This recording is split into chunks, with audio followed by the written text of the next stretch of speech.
ఎలక్షన్ల సందర్భం ఇంకెప్పుడైనా సందర్భంలో ఇప్పుడు ఎందుకు లా భాష పా భాష కా భాషలు ఎందుకు వస్తున్నాయి ప్రజల నోటికెళ్ళి అది గుర్తుంచుకోవాల్సినట్లు.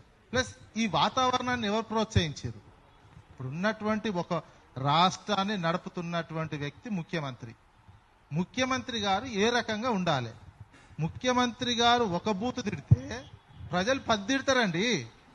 నువ్వు దానికి ఒక మార్గదర్శకం, బూతులకు మార్గదర్శకం చేసిందే ముఖ్యమంత్రి గారు.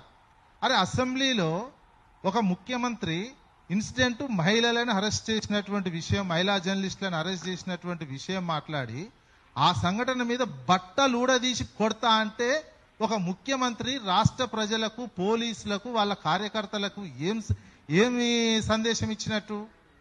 మీరెళ్ళి బట్టలు ఊడదీసి కొట్టండి అని చెప్పినట్టు మహిళా జర్నలిస్టులని. అంటే ఓ ముఖ్యమంత్రి స్థాయిలో అసెంబ్లీ వేదికగా అంత ఒక మహిళలను, అసలు సంఘటన అదే బట్టలు ఊడదీసి కొడతా అన్నది మహిళలను ఉద్దేశించి ఆ మాట అన్నది, మహిళా జర్నలిస్టులను ఉద్దేశించి.